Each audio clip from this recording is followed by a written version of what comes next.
धन्यवाद देती हूँ कि एक बार फिर से उसने मुझे सुनहरा अवसर दिया कि मैं आपके सामने वचन को शेयर कर सकूं।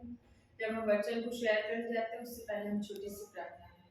धन्यवाद धन्यवाद धन्यवाद धन्यवाद देते पिता परमेश्वर, पिता पुत्र पवित्र आत्मा में त्रिएक पिता परमेश्वर, सारे आशीषों के दाता महान प्रभु जी, सृजनहार, पालनहार, तारनहार पिता परमेश्वर, अपनी महिमा के लिए हमें इस्तेमाल करने के लिए आपका धन्यवाद देते पिता परमेश्वर। आप अतुल्य, अगम्य, अविनाशी, अद्वैत परमेश्वर, हमारे मस्तकों को ऊंचा करने वाले परमेश्वर आप है प्रभु जी। अब्राहम, इसहाक, याकूब के परमेश्वर हमारे बीच में उपस्थित हुए। जब हम वचन को बांटने के लिए जाते प्रभु, किसी प्रकार का डिस्टर्बेंस हमारे बीच में ना आए प्रभु। हम आपके वचन से अच्छी बातें सीख सके, उनके ऊपर चलने वाले, केवल वचन को पढ़ने वाले, सुनने वाले नहीं, बस कि उसके मुताबिक हम जीवन को व्यतीत करने वाले हो सके प्रभु जी।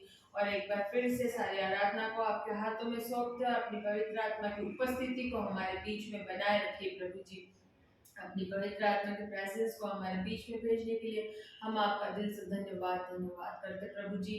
और कलीसिया के सारे मेंबर्स के लिए आपसे प्रार्थना करते हुए देवी सभा में उपस्थित हो सके, नहीं हो सके प्रभु जी, प्रत्येक को अपनी आशीषों से भर दीजिए। प्रत्येक बच्चे, बूढ़े, जवान पे अपने आशीष का हाथ रखिए पिता परमेश्वर। आपने कहा है भोर को उठ के अपने काम को ब्लेस्ड कीजिए, अपने बच्चों को ब्लेस्ड कीजिए, अपने रिश्तों को ब्लेस्ड कीजिए, अपने परिवार को ब्लेस्ड कीजिए, अपने सिटी को ब्लेस्ड कीजिए, अपने हर एक क्षेत्र को ब्लेस्ड कीजिए प्रभु जी। वो ब्लेसिंग हम आपसे मांग लेते हैं प्रभु जी, हमारे बच्चों के लिए, हमारे स्कूलों के लिए, हमारे काम के लिए, हमारे बिजनेस के लिए और हमारे सारे पारिवारिक जरूरतों के लिए आपका धन्यवाद देते। एक बार जब हम वचन पे मनन करें, किसी प्रकार का डिस्टर्बेंस न होने पाए, मांगते मसीह यीशु नासरी के नाम से सुन और स्वीकार कर।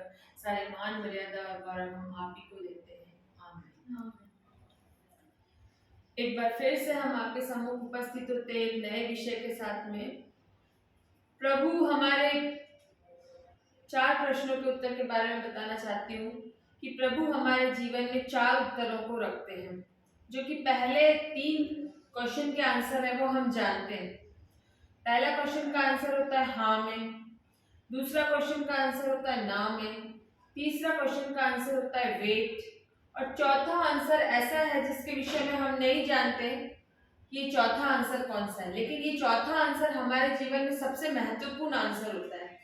जब किसी चीज के लिए हम प्रेयर करते हैं, बार बार हम उस चीज के लिए प्रेयर करते हैं, हमें वो नहीं मिलती है तो हम वहां पे मायूस हो जाते हैं कि यार हम बार बार हम इस चीज के लिए प्रेयर कर रहे हैं लेकिन हमको ये चीज खुदा दे नहीं रहा है, लेकिन वो उस समय हमारे प्रति खामोश होता है।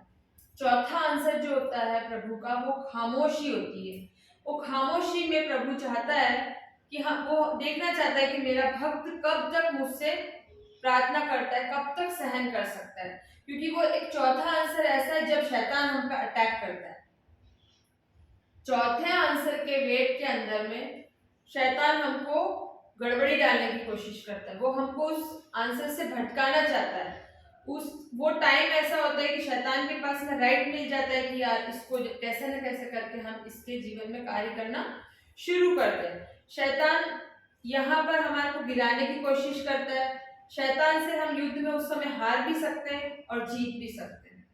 यहाँ हम बाइबल में से एक बहुत अच्छा उदाहरण देखेंगे अय्यूब का, जिसने कि परमेश्वर को कभी नहीं छोड़ा, वो हमेशा अपने विषय में चुप रहा।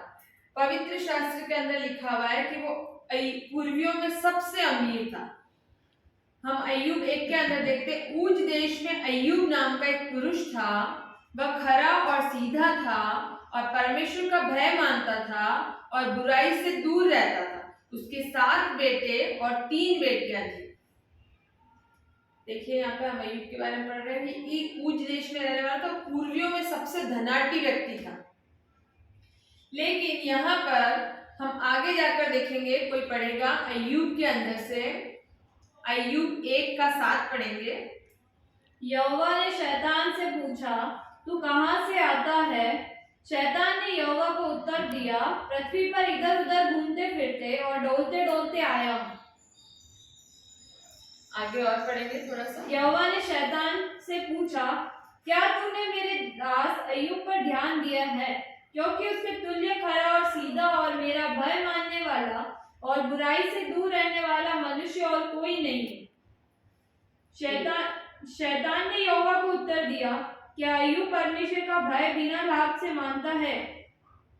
यस, आमेन। वो कह रहा है क्या परमेश्वर का भय बिना किसी लाभ के मानता है, लेकिन हाँ, परमेश्वर अपना भय, वो जब अय्यूब जो भय मानता था वो बिना किसी लाभ के मानता था।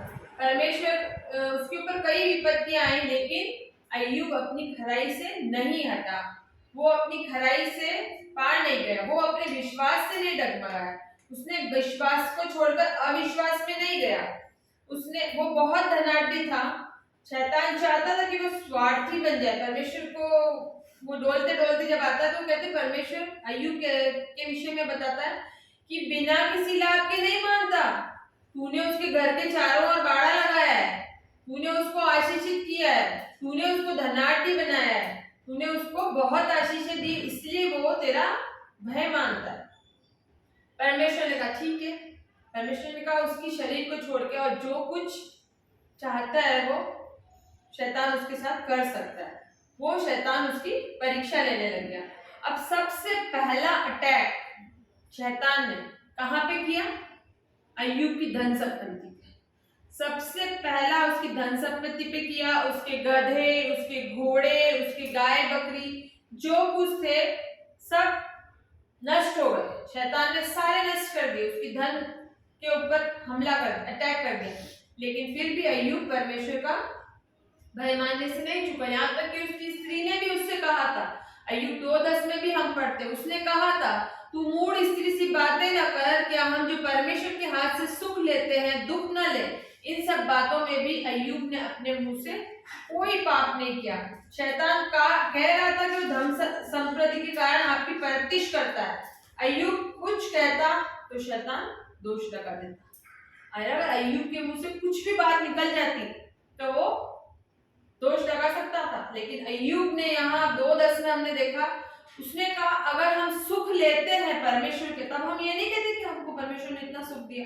जब हम दुखी होते हैं तो फट से कह देते हैं कि अरे परमेश्वर ने हमारी सुनी नहीं, हमें दुखी कर दिया, हम इस कारण से दुखी हो गए। लेकिन जो हम सुख लेते हैं तो क्या हम दुख नहीं ले सकते? उसने कहा उसके हाथ से हम सुख लेना जानते हैं तो हमें दुख लेना भी जानना चाहिए। तो पहला जो अटैक था उसकी धन संपत्ति पे था। दूसरा अटैक उसका इमोशनल अटैचमेंट। सेकंड जो हमला था उसका वो अय्यूब के इमोशनल अटैचमेंट पे किया उसने। जब हम किसी को बहुत ज्यादा प्यार करते हैं तो हमारा उसके साथ इमोशनली अटैचमेंट बढ़ जाता है। तो सबसे ज्यादा माता पिता का इमोशनल अटैचमेंट अपने बच्चों के साथ में होता है। उसमें अय्यूब के 7 बेटे और 3 बेटियां थी। एक साथ अय्यूब के घर से 10 जनाजे निकलना कितनी बड़ी बात है किसी इंसान के लिए। एक साथ उसके घर के ऊपर गिरा। तो यहाँ पर हम पढ़ सकते हैं कि प्रचंड वायु चली और घर के चारों कोनों में ऐसा झोंका आया कि जवानों पे गिर पड़ा, वे मर गए और मैं अकेला ही बचकर तुझको समाचार देने के लिए आया हूँ। ऐसी प्रचंड वायु चली और 10 के मकान गिरा और 10 बच्चे एक साथ, 10 जनाजे एक साथ उसके घर से निकले। उसके बाद भी वो डगमगाया नहीं, इसने किसी भी बात में परमेश्वर के विरुद्ध दोष नहीं लगाया। फिर तीसरा हमला उसने किया उसके शरीर के ऊपर। जैसा कि ये स्टोरी हम सब जानते हैं कि अय्यूब के सिर से लेकर के पैरों तक फोड़े हो गए, घाव हो गए, उनमें से पानी रिसने लगा। इतनी भयंकर बीमारी उसके ऊपर आई, उसका चमड़ा गलने लगा। हम देखते बाइबल में इसे कोढ़ का नाम तो नहीं दिया गया, लेकिन ये कोढ़ की श्रेणी, कोढ़ जैसी ही बीमारी थी। तो उसके फोड़ों में से पानी बहने लगा, घाव सड़ने लगा, बस बदबू सी आने लगी। लेकिन उसके बाद भी उसने परमेश्वर की आराधना करना और अपने परमेश्वर के विषय में कोई भी दोष नहीं लगाया। वो हम चाहता तो कर सकता था। लेव व्यवस्था में हमने इन बीमारियों के बारे में पढ़ा है, उसमें ये वाली बीमारी भी उसकी थी। उसने उसके हर चीज पर अटैक किया, उसके धन संपत्ति पे अटैक किया, उसके बाल बच्चों पे इमोशनली अटैचमेंट किया, इमोशनली ब्लैकमेल किया उसको, लेकिन वो नहीं, अपने विश्वास से हटा नहीं। फिर उसके ऊपर शरीर के ऊपर आक्रमण किया उसके, तब भी वो कुछ नहीं। फिर उसकी प्रतिष्ठा पे अटैक किया। जो लोग, एक अय्यूब एक न्यायी था, वो अपने फाटक के ऊपर बैठा करता था, लोग उससे मिलने के लिए तरसते थे, लोग अय्यूब से मिलने के लिए आया करते थे, उससे बातचीत करने को तरसते थे। लेकिन एक समय ऐसा आया कि लोग उसे देखकर दूर भागने लगे। जहां अय्यूब आने लगा वहां से लोग भागने। अब आप सोचो कि आप इतने प्रतिष्ठित हो कि आपसे लोग मिलने के लिए ललायित रहे, और एक समय ऐसा है कि लोग आपको देख के भागने लगे, तो आपको कितना कैसा फील होगा, कि हम सोच सकते कि हम जब एक अच्छी पोस्ट पे होते हैं या अच्छा काम करते हैं, लोग हमसे मिलना चाहते हैं, हमें देखना चाहते हैं, और जब कोई ऐसी बीमारी हो जाए तो लोग उसको देख करके दूर भागने लगे, उसको निर्वासित कर दिया गया, उसकी इमेज पर अटैक हो गया। अय्यूब की इमेज पे अटैक कर दिया उसने। पहला धन संपत्ति पे किया, दूसरा बेटा बेटी गए, मान प्रतिष्ठा सम्मान उसका चला गया। इस तरह से उसने अय्यूब को बहुत परेशान कर दिया। आप देखें, अगर किसी प्रतिष्ठित पुरुष का एक पद भी डिमोशन हो जाए तो वो अपने अधिकारियों के विरुद्ध भी बुरा बोलने लग जाता, लेकिन यहाँ अय्यूब ने ऐसा नहीं किया। यहाँ अगर हम संसार में रहते हुए हमारा एक भी पद नीचे उतार देते हैं हमको, तो हम अपने अधिकारियों के विरोध में और परमेश्वर को बोलने में भी नहीं चूकते, परमेश्वर ने नहीं सुनी, परमेश्वर मेरे को ऐसा हो गया, हम खुदा के विरुद्ध भी बोलने लग जाते। लेकिन अय्यूब ने परमेश्वर के विरुद्ध कुछ नहीं बोला, परमेश्वर की योजना से वो भटका नहीं, क्योंकि यहाँ पे परमेश्वर उसके विषय खामोश था। चाहता तो वो परमेश्वर के लिए कुछ भी कह सकता था। अय्यूब का ये सब कुछ जा रहा था, बारी बारी सब कुछ जा रहा था, पर एक बार भी परमेश्वर ने उससे बात नहीं करी। हमने कई नबियों को देखा जिनसे परमेश्वर ने बात करी, लेकिन यहाँ जब इस पे इतना हमला हो रहा है, लेकिन फिर भी अय्यूब के विषय में परमेश्वर उस समय खामोश है। परमेश्वर ने एक बार भी ना उसके किसी दूत के द्वारा उससे बात करी, ना किसी संत के द्वारा उससे बात करी, ना उसको स्वप्न में दिखाया, ना उसके बारे में किसी ने भविष्यवाणी करी, उसको किसी तरह से परमेश्वर ने नहीं दिखाया। सिर्फ परमेश्वर खामोश था। ये सब कुछ परमेश्वर के सामने हो रहा था, किंतु परमेश्वर खामोश था। यहाँ तक कि उसके मित्रों ने भी कहा कि किसी धर्मी के साथ ऐसा हो सकता है, क्योंकि अय्यूब के बारे में वो जानते थे कि वो परमेश्वर का कितना भय मानता है, और इतना हो रहा है उसके बाद में भी वो कुछ नहीं बोल रहा है। तो उसके फ्रेंड्स भी आकर के बोलते हैं, तेमानी, एलीपज, शूही, बिल्दद, नामाती, सोपर, ये तीन उसके मित्र थे, ये आकर के उसके लिए बोलते हैं कि ऐसा भी किसी धर्मी के साथ हो सकता है, लेकिन फिर भी वो किसी की भड़काई में नहीं आता। यहाँ हो सकता है ना, कोई अपने फ्रेंड्स बोलते तो हमको लगता है यार मेरे दोस्त भी बोलने लग गए, लेकिन उसने दोस्तों की भी चिंता नहीं करी। और एंड में हम देखते लास्ट अय्यूब के लास्ट पेज पे कि परमेश्वर उनसे कहता है कि तुम जाकर उससे माफी मांगो, अय्यूब से माफी मांगो, तभी मैं तुम्हारी प्रार्थना को सुनूंगा। क्योंकि यहाँ पे हर एक लेवल को अय्यूब ने पार किया, और परमेश्वर ने उसको देखा, हमने दुगनी आशीष दी। शैतान ने अय्यूब की मानसिकता के ऊपर बहुत आक्रमण किया, धर्मी होने के बाद भी विपत्ति में पड़ा। यहाँ कह रहे धर्मी और अधर्मी का भाग एक सा, उसके दोस्तों ने कहा, फिर भी उकसाया। ये शैतान का काम था कि उसके दोस्तों के द्वारा उसको उकसाया, लेकिन फिर भी अय्यूब किसी बात के अंदर अविश्वासी नहीं हुआ, वो अपने विश्वास से नहीं भटका, वो अपनी विश्वास की दौड़ उसने पूरी की। और हम बाइबल में देखेंगे अय्यूब के पास जितना था उससे दुगना परमेश्वर ने उसको दोबारा लौटाया। उसकी बेटियों के समान कोई सुंदर नहीं थी, हम बाइबल में देखते उसकी बेटियों के समान कोई सुंदर नहीं थी, उसको दुगनी आशीष दी, दुगना सब कुछ दिया। क्योंकि हमारा इस्राएल का परमेश्वर ना ऊँघेगा ना सोएगा, क्योंकि वो हमारा रक्षक है, हमारे दाहिनी और हमारी आड़ है। वो हमारे विषय में चुप जरूर रहता है, लेकिन वो ऊपर से देखता रहता है कि किसको किस समय किस चीज की जरूरत है, वो हमारी जरूरतों को पूरा करता है। आप ये शैतान का लास्ट हमला समझे। आपने बहुत दुआएं करी कि हमारा बिजनेस कब बढ़ेगा, हमारी नौकरी कब लगेगी, हमारे घर के बच्चे कब सुधरेंगे, कब तौबा करेंगे। तो हमको उस समय परमेश्वर ने कहा चुपचाप रहो और आज उद्धार का काम देखो। इस्राएलियों से परमेश्वर ने क्या कहा था, जब वो मिस्री लोगों से भाग करके कनान देश के लिए जा रहे थे और वहां युद्ध हुआ तो परमेश्वर ने कहा चुपचाप खड़े हुए आज उद्धार का काम देखो, और वहां पे उद्धार का काम हुआ। और सेकंड बात है, परमेश्वर कहता है हमें उसकी शुक्रगुजारी हम हमेशा करते रहना चाहिए। हमें कहना चाहिए उससे, शैतान से, कि तू झूठों का पिता है, तेरा नाम है झूठों का पिता, और परमेश्वर उसके झूठ को अच्छी तरह जानता है और वो झूठ किस तरह से हमको बरगलाता है, हमारे जीवन में काम कर। लेकिन हमारा पिता जो हमको डिप्रेस करते हैं उन्हीं के सामने हमको फलवंत करके दिखाता है, उन्हीं के सामने हमको खड़ा करके बताता है वापस फिर से हमको।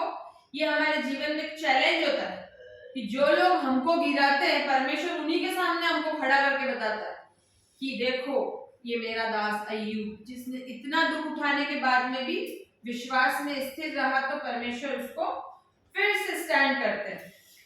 शैतान ये नहीं चाहता कि आप बाइबल वचन नहीं पढ़ो, शैतान चाहता है आप वचन पढ़ो, लेकिन आप इसको कभी भी अंडरस्टैंड नहीं कर सकते। आप सुबह उठते हो सरसरी निगाह से, जो रूटीन होता है हमारा उस रूटीन के हिसाब से हम बाइबल पढ़ते हैं, दुआ करते हैं और अपने अपने काम पे चले जाते हैं। लेकिन नहीं, परमेश्वर चाहता है कि हम चाहे थोड़ा पढ़ें, चाहे हम 4 आयत ही पढ़ें, लेकिन उसको समझ के पढ़ें कि इसमें लिखा क्या है। उन 4 लाइनों में भी इतनी अच्छी अच्छी बातें होती है कि हम अपने जीवन में अगर रोजाना थोड़ी थोड़ी बातों को ग्रहण करने लग जाएंगे तो हम भी अय्यूब के समान विश्वासी बन जाएंगे। लेकिन हम तो रूटीन के हिसाब से पढ़ते हैं, हाँ पढ़ा, सरसरी निगाह से दुआ करी और हम निकल जाते। शैतान कभी भी ये नहीं चाहता कि हम बाइबल ना पढ़ें, शैतान चाहता है हम बाइबल पढ़ें, लेकिन उसको कभी भी अंडरस्टैंड नहीं कर पाए, कभी उसको समझ नहीं पाए। हमें धीरे धीरे आराम से पढ़ना है और उनकी चेतावनियों से पढ़ना है, मार्गदर्शन पाना है और सकरे मार्ग से जीवन में प्रवेश करना है। परमेश्वर ने कहा है सकरा मार्ग जीवन को पहुंचाता है और चौड़ा मार्ग विनाश को पहुंचाता है। अब ये हम पे डिपेंड करता है कि हमको शॉर्ट रास्ते से जाना है या लॉन्ग रास्ते से जाना है।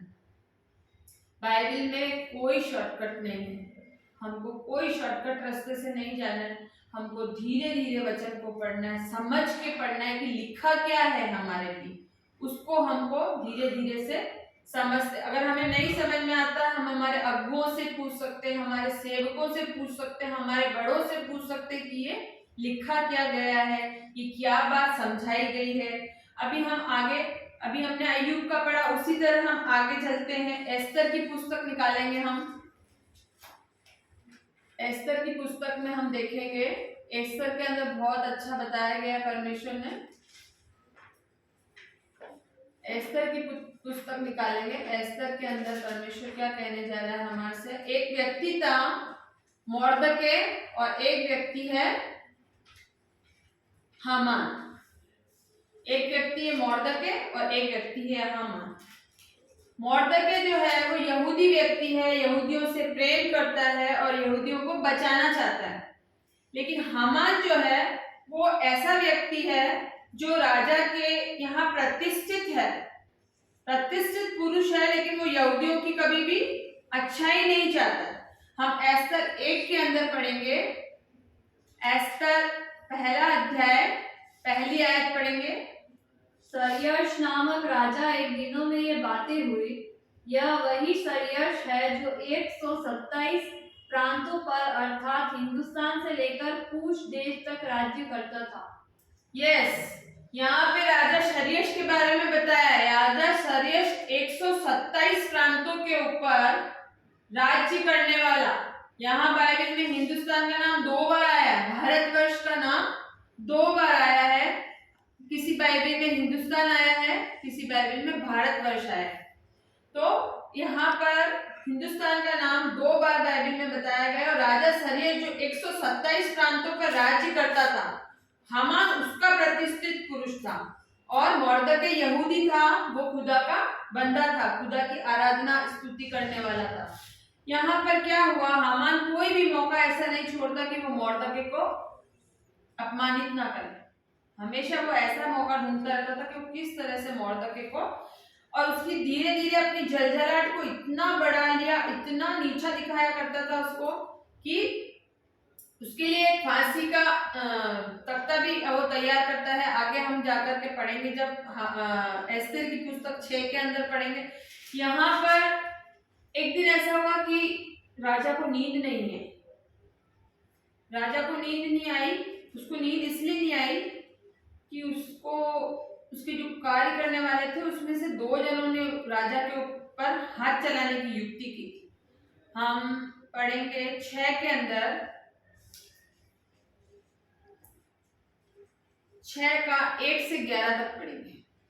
उस रात राजा को नींद नहीं आई, इसलिए उसकी आज्ञा से इतिहास की पुस्तक लाई गई और पढ़कर राजा को सुनाई गई। उसमें यह लिखा हुआ मिला कि जब राजा सरियश के हाकिम के द्वारपाल भी थे, उनमें से बिगताना और तेरेश नामक 2 जनों ने उस पर हाथ उठाने की युक्ति की थी। उसे मोर्दके ने प्रकट किया। तब राजा ने पूछा, इसके बाद बदले मोर्दके की क्या प्रतिष्ठा और बड़ाई की गई? राजा के जो सेवक उसकी सेवा टहल कर रहे थे, उन्होंने उसको उत्तर दिया, उससे लिए कुछ भी नहीं किया गया। राजा ने पूछा, आंगन में कौन है? उसी समय हामान राजा के भवन से बाहरी आंगन से इस मानसा से आया था कि जो खंभा उसने मोर्दके के लिए तैयार कराया था, उस पर उसको लटका देने की चर्चा राजा से करे। तब राजा के सेवकों ने उसे कहा, आंगन में तो हामान खड़ा है। राजा ने कहा, उसे भीतर बुला लाओ। जब हामान भीतर आया, तब राजा ने उससे पूछा, जिस मनुष्य की प्रतिष्ठा राजा करना चाहता हो, तो उसके लिए क्या करना उचित होगा?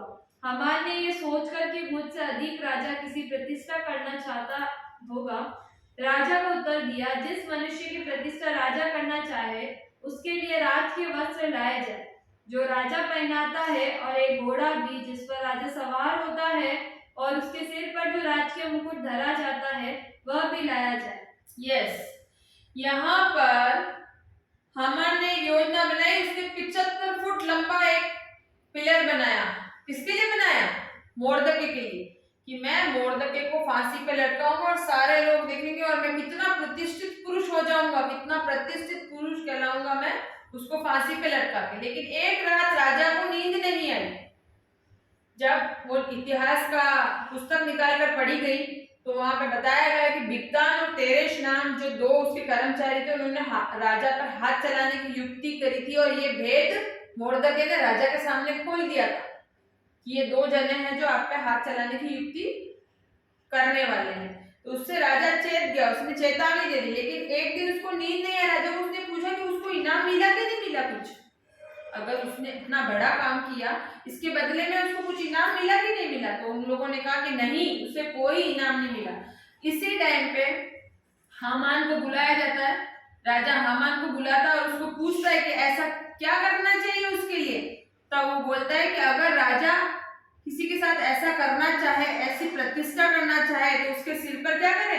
राजकीय मुकुट धरा जाए और घोड़ा राजा किसी बड़े हाकिम को सौंपा जाए। जिसकी प्रतिष्ठा राजा करना चाहता हो उसको वो वस्त्र पहनाया जाए और घोड़े पर सवार करके नगर के चौक में उसे फिराया जाए और उसके आगे आगे ये प्रचार किया जाए कि किसी प्रतिष्ठित राजा करना चाहता, जिसकी प्रतिष्ठा राजा करना चाहता है, उसके साथ ऐसा ही किया जाए। जब उससे ये बात कह ही रहा था, हामान ने क्या सोचा था उस समय कि मुझसे ज्यादा प्रतिष्ठा किसकी करेगा ये राजा, क्योंकि मैं उसका खास आदमी हूँ, मैं प्रतिष्ठित पुरुष हूँ, मैं 24 घंटे राजा के साथ रहता हूँ। तो वो अपने बारे में सोच करके कि मेरी इतनी अच्छी प्रतिष्ठा होगी, मुझे राज की वस्त्र पहनाया जाएगा, मुझे घोड़े पे ले जाया जाएगा, वो अपने बारे में सोच के उसने कुछ ज्यादा ही बड़ा चढ़ाकर के बोला कि राजा को ऐसी प्रतिष्ठा करनी चाहिए। तभी मोर्दके को हामान द्वारा सम्मान मिला। राजा ने हामान से कहा, फुर्ती कर, 6:10 के अंदर पढ़ेंगे, फुर्ती कर, अपने कहने के अनुसार उस वस्त्र, उस घोड़े को लेकर उस यहूदी मोर्दके से जो राजभवन के फाटक पर बैठा करता था वैसा ही कर, जैसा तूने कहा है, उसमें कुछ भी कमी ना होनी पाए। तब हामान ने उस वस्त्र को घोड़े लेकर मोर्दके को पहनाया और उसे घोड़े पर चढ़कर नगर के चौक में इस प्रकार पुकारता हुआ घुमाया, जिसकी प्रतिष्ठा राजा करना चाहता है उसके साथ ऐसा ही किया जाए। तब मोर्दके ने राजभवन के फाटक में लौट गया, परंतु हामान शोक करता हुआ सिर ढाके हुए झट से अपने घर को गया। हामान ने अपनी पत्नी जेरेश को अपने सब जो कुछ उसके ऊपर बीता था उसका वर्णन किया और अपनी पत्नी जेरेश से कहा, मोर्दके जिसे तू नीचा दिखाना चाहता था, यदि वह यहूदियों के वंश में का है तो उस पर प्रबल न होने पाएगा, पूरी रीति से नीचा ही खाएगा।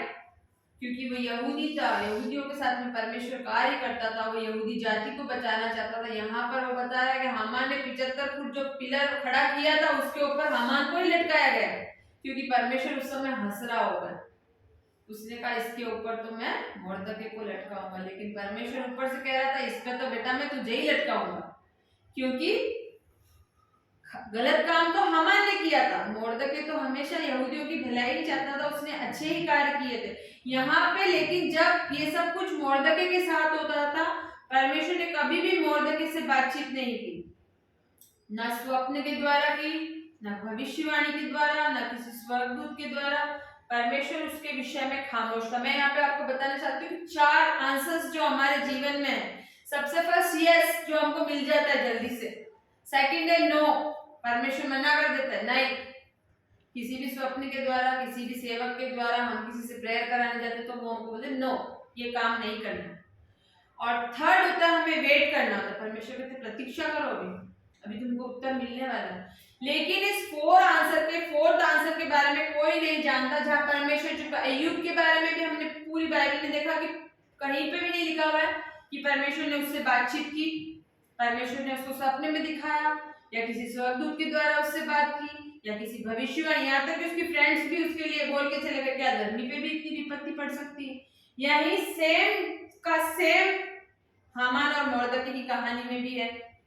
मोर्दके से परमेश्वर ने कभी बात नहीं करी, न स्वप्न में, न दूतों के द्वारा, लेकिन परमेश्वर उसके विषय में खामोश था।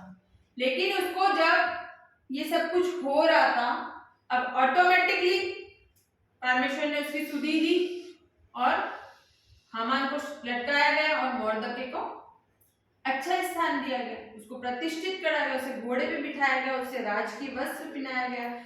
यहाँ हम देखते हैं कि इसका अर्थ ये नहीं कि वो भूल गया या वो सो गया, वो हमारे प्रतिज्ञाओं के विषय में देरी नहीं करता। जो उसने कहा है वो हमेशा उसको पूरा करने में जानता है कि मुझे किस समय कौन सी चीज उसको देनी है। शैतान देखता है हमारी खामोशी में, पर हमको उस खामोशी में भी उसको शर्मिंदा करना है। हमारे अपने मुख से ऐसी कोई बात नहीं निकालनी, जिस तरह से अय्यूब ने अपने मुख से कोई बात नहीं निकाली। हमें हमेशा सर्वदा परमेश्वर का सिर्फ धन्यवाद देना है और हमको अपने विश्वास के ऊपर अडिग रहना है, हमारे विश्वास के ऊपर हमको खड़ा रहना। जैसे कि हम वहां देखते हैं मरियम और मार्था का भाई लाजर, वो मर गया, उन्होंने जल्दी से कहा प्रभु यीशु मसीह को आओ हमारे घर आओ, लेकिन प्रभु यीशु मसीह नहीं आए। क्यों नहीं आए आप जानते? एक बार बुलाने पर भी वो आ जाते तो क्या होता? तो सोचते बीमारी तो था, बुखार ही तो था, ठीक हो जाएगा। परमेश्वर से प्रार्थना की है, परमेश्वर आए, परमेश्वर ने उसके हाथ रखा, वो चंगा ही हो गया। लेकिन परमेश्वर कब वहां पर आए? 4 दिन के बाद, जब लाजर के मुर्दे में से बदबू आने लगी। 4 दिन हो गए लाजर को मरे हुए। जब पता चल गया कि वो पूरा मर चुका है, डेड हो चुका है, क्या परमेश्वर को पता नहीं था लाजर मर गया? परमेश्वर आत्मा में सब जानता था, परमेश्वर को सब महसूस होता है, लेकिन वो विश्वास दिखाना चाहता था। अगर वो मुर्दे को जिंदा नहीं करता तो लोग क्या कहते, अरे बीमार था, बीमार से उसको चंगाई, यीशु मसीह ने दुआ करी और वो चंगा हो गया। लेकिन 4 दिन के मुर्दे को जिंदा करने से क्या हुआ? लोगों का विश्वास बढ़ा। एक बड़ी गवाही बनी, लाजर को मुर्दों में से जिलाया गया। कोई बड़ा काम होने वाला है, परमेश्वर की कोई बड़ी महिमा होने वाली, इसलिए वो हमको वेट करने के लिए बोलते हैं। बहुत टाइम पे हम लोग ऐसे सोचते हैं, अरे नौकरी में हमारा नहीं आ रहा, नंबर नहीं आ रहा, नंबर नहीं। हमने बहुत कोशिशें की, बहुत एग्जाम दिए, हर एक क्षेत्र में, पढ़ाई के क्षेत्र में ले लो, नौकरी के क्षेत्र में देख लो, कोई अपने पद की उन्नति के लिए देख लो, कोई बच्चों के विषय में देख लो कि भाई अभी तक हमारा टाइम नहीं आ रहा। टाइम, जैसे हन्ना के बारे में देखा, वो उसने भी अपने परमेश्वर के विषय में कभी विरोध की बात की, उसने भी इंतजार किया, लेकिन एक टाइम आया कि परमेश्वर ने उसको बच्चा दिया। उसी तरह से हमको वेट करना है, कोई ना कोई समथिंग स्पेशल करने वाला होता है। यीशु मसीह हमारे जीवन में कोई स्पेशल आंसर को लेके आने वाला होता है, इसीलिए परमेश्वर कहता है वेट करना है हमको उसके वो हमारे विषय में उस समय खामोश रहता है। हमको सिर्फ हौसला रखना है अपने विषय में, अपने बंधनों के विषय में, अपनी नौकरी के विषय में, अपने बच्चों के विषय में, अपनी बीमारी के विषय में, अपने कर्जों के विषय में, अपनी जरूरतों के विषय में आप जब तक परमेश्वर से प्रार्थना करते रहोगे, एक बड़ी महिमा को आप परमेश्वर की पृथ्वी पर देखोगे। मैं चाहती हूँ कि आपको ये छोटा सा वचन जो हमने आज शेयर किया आपको अच्छे से समझ में आया होगा। परमेश्वर के नाम की महिमा हो कि हमें जीवन में हमेशा उस खामोशी को ध्यान रखते हुए परमेश्वर की आराधना स्तुति करना है, चाहे आंसर आए चाहे नहीं आए, हमें परमेश्वर की महिमा को बढ़ावा देना, उसके नाम को आदर मान महिमा देना। आमीन।